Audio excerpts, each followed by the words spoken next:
Good morning, everyone. This is Dan Ealey. I wanted to tell you my story about giving my Rickenbacker bass to Paul McCartney at Junior's Farm, and how I sold the bass and chased it for 42 years to get it back. I'm going to try to give you some kind of order in this. In 1974, I was playing in a band, and I bought this Rickenbacker bass from Manny's Music Shop in New York. An important part of the story is the dark spot at the bottom of the pick guard and the dark spot at the top of the pick guard will come into play as the story progresses. I find out in June of '74 that Paul McCartney is hiding out at a farm near Nashville that later became known as Junior's Farm. I ended up finding out where he was, and with a typewritten letter from Melody Maker magazine, which I had obtained by telling them I was a reporter, I was able to get in at the farm. The first person I met at the farm with my bass was Denny Lane, founding member of the Moody Blues, now a founding member of Paul McCartney and Wings. Here's Denny with the bass. You can see the marks pretty good, the dark one at the bottom in particular. And Denny said, "Paul would love this." I said, "Well, give it to him." So I left the bass with Denny, and he took it to Paul. I was going down at that time about every day, and eventually, on Paul's birthday, June 18th of 1974, I was there, and the band had asked me to work the gate. Here's another photograph of the day, first day when I gave the bass to Denny. He is showing the bass to Wings road manager Alan Crowder. But on Paul's birthday, June 18th of '74, the band had asked me to work the gate for a little party. Eventually, Paul comes up to retrieve me and take me down. He was going to introduce me to Roy Orbison, which he did. But the first thing he said to me was, "You're the one with the bass." I said, "That's right." He said, "You know it would be silly for me to keep it." And he gave the bass back to me. Eventually, Wings leaves Tennessee. There's Alan and Denny with the bass, and then there's a picture of me with Paul. I come back to my hometown, and I decide to sell the bass. I was 19. It didn't register with me the importance of it at the time. And I sold it to this man, Mr. Stringer, who was a gospel bass player. And this is an album cover where he is featured, and you can see the dark spots, the one at the bottom of the pick guard and one at the top. When I would show this photograph to people with me and Denny with the bass, they would always ask me, "Do you still have the bass?" And I would have to tell them no, that I sold it to Mr. Stringer. I felt bad about it, and I decided I wanted to try to get it back. So I contacted Mr. Stringer, and he told me that he had no interest in selling it back, that Paul McCartney played it, and he wanted to keep it. So as years go by, I sort of kept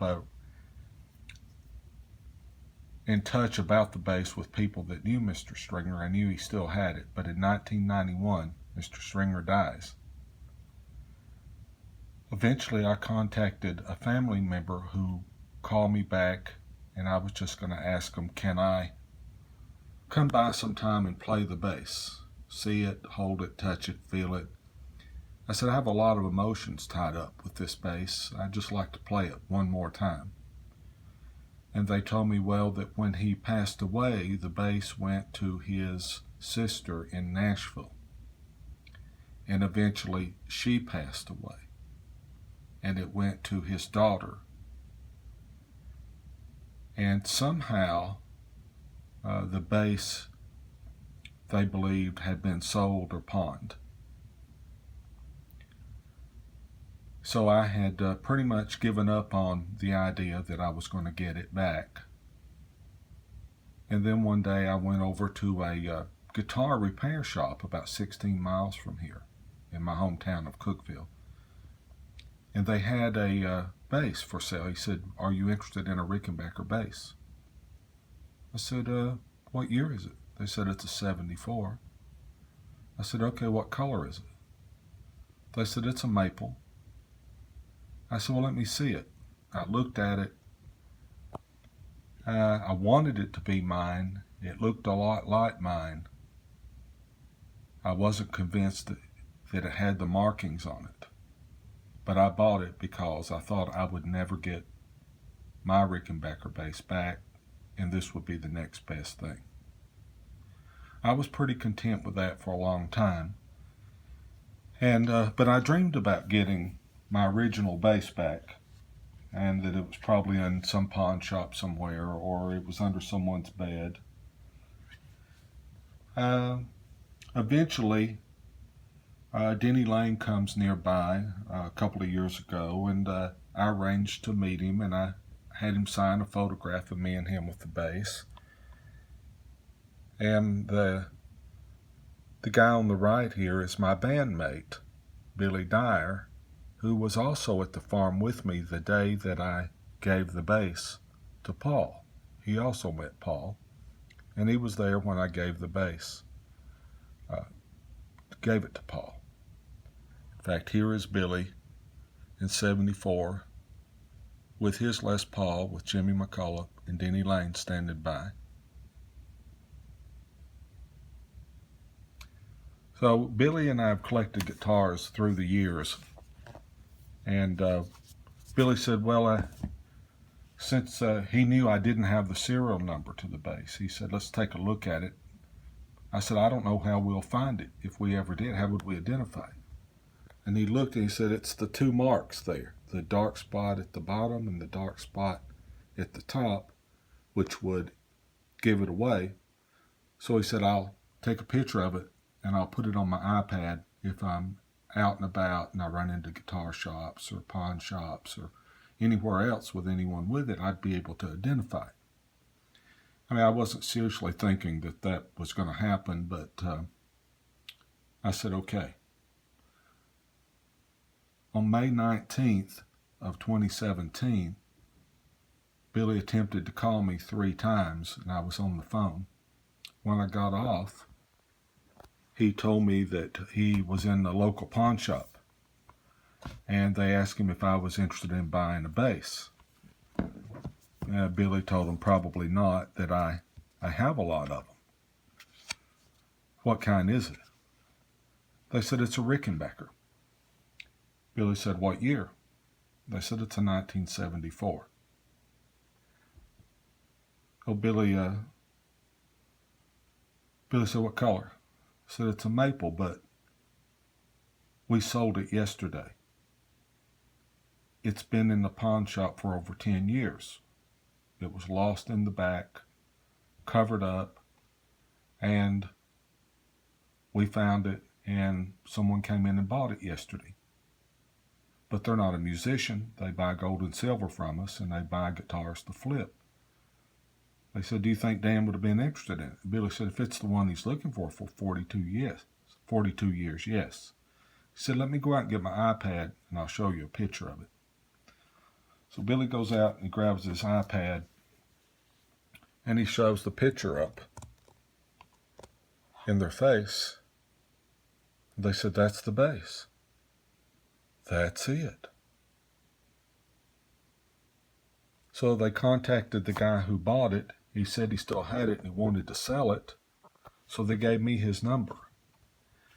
And I contacted him and asked him to send me a picture. He said he lived near Nashville, that it would be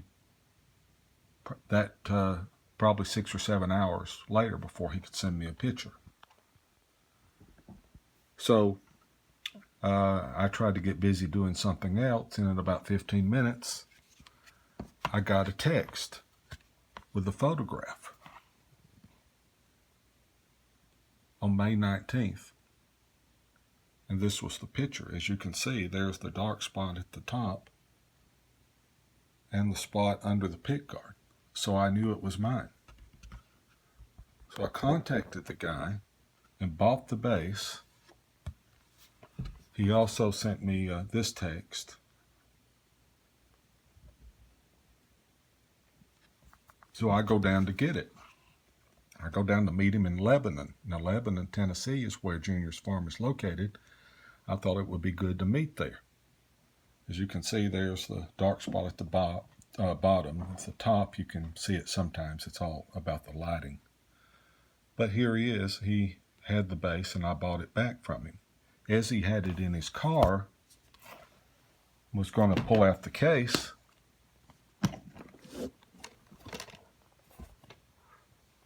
we saw this blue notebook. We pulled out the blue notebook, said bass on it.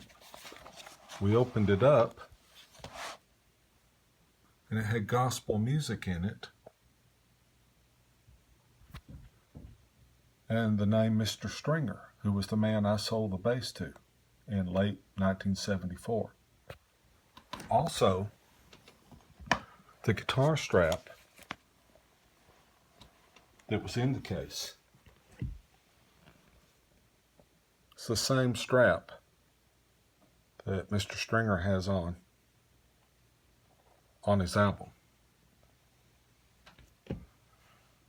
So I get the bass back. I eventually get in touch with Denny Lane, and Denny comes down to do a concert, and he and I make the picture 42 years apart with the same bass. And Denny signed a certificate of authenticity for me, stating the facts about the bass. So as you can see, there's the mark at the top, and there's the mark at the bottom.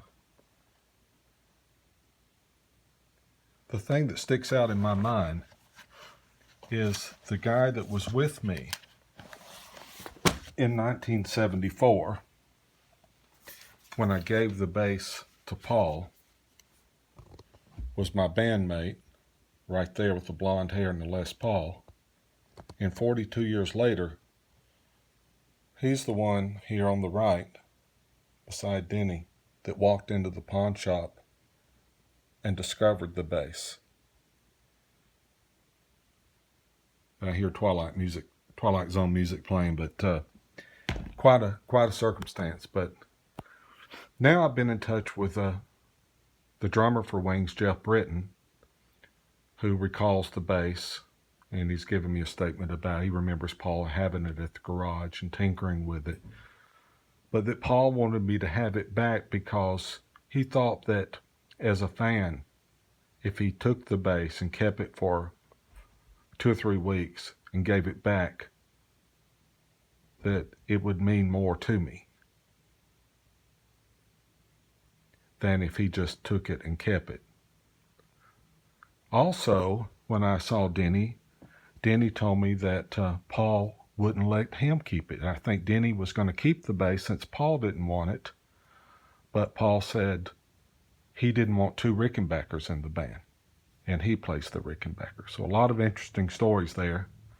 But there it is. Also, in the compartment is my original 1974 Ricka sound kit. For those of you that are up on the Rickenbackers, you know that splits the signal, something a gospel bass player would have had no interest in. But there she is. I hope I've explained the story to you fairly well of how I got my bass back that I gave Paul McCartney. I'm very happy about it, and have no intentions of selling it for now. Thank you for viewing, and I'll see you on the Facebook and the internet. Thank you.